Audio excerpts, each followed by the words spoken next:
NewFront is all about original video, and we actually have been growing as a platform for weather enthusiasts for a while now. We have 3 platforms that are incredibly large.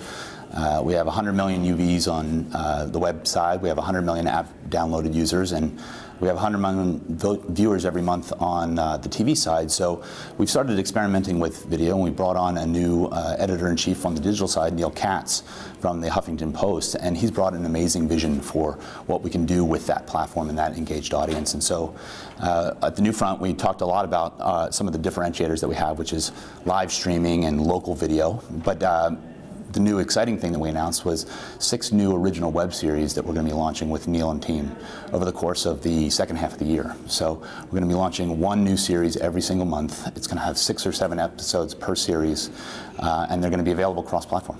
The way that users use us is kind of twofold on the website and on our apps. They're really looking for us to help them plan their day, while at the same time they're really wanting to explore the world. Our primary audience group is the weather enthusiasts. They're really smart, technology savvy, active people that understand the importance of weather and how it plays into their lives. And so it's not just a planning tool, it's an adventure opportunity. It's a decision engine tool, essentially.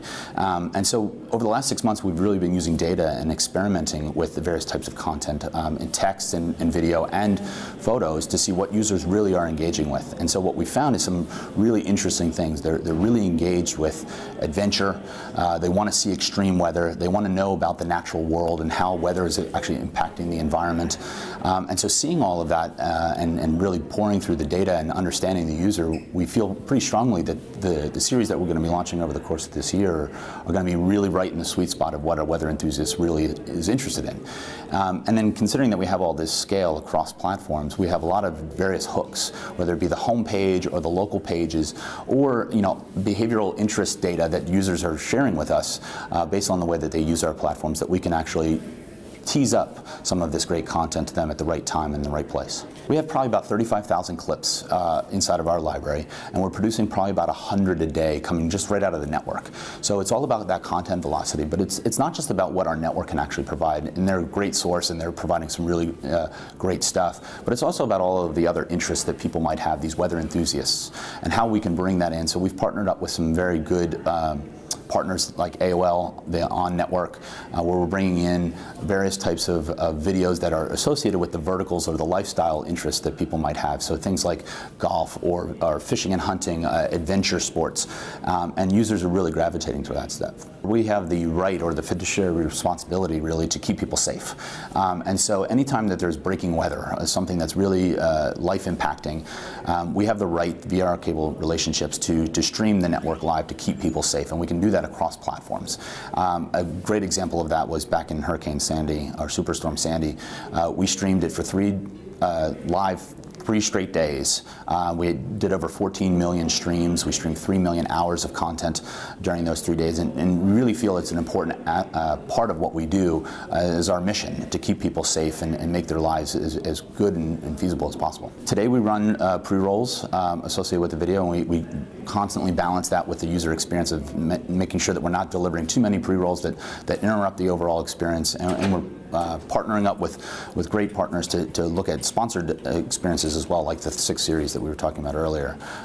So exclusive sponsorship opportunities as well, so that we're delivering really great content with really great user experience. What we're actually also doing is not only in the shows where users would, certain advertisers would have exclusive opportunities to sponsor some of the new web series, but we're also doing it on a targeted local basis. So earlier this year we had done a weekend forecast of targeting moms, and we partnered up with Quaker to deliver a family time forecast. So every Thursday, Friday, and Saturday we produce local videos, local forecast videos for every major DMA, and in that, at the very end of that video, we wrap it all up with some really great things that moms can do to enjoy more family time, and Quaker is sponsoring that. I think it's really important when you're thinking about audience development that you're focused on knowing who you really are. What are your key points of differentiation? And for us, we're the tops in local.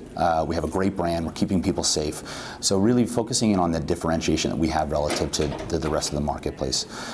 Working with great partners. The upfront, actually, we announced our new relationship with Twitter. Twitter. We were partnering to deliver Twitter alerts with our video content engaged with that, and so we just launched that actually officially with the Home Depot this past weekend. It was a big success, where we're delivering great recommendations for projects of the week and project of the weekend tied to the weather forecast and the audiences there. And then, really making sure that you're investing in the right experience for the user, whether it be a short form series, a long form experience, a live experience, making sure that you're balancing the product experience with the content experience. And when you do it right by users first, you're bound to have success, with an audience engaged, and that turns into monetization opportunities long term. An unlimited number of programming channels would emerge from brands and from media publishers that would distribute that content directly to television.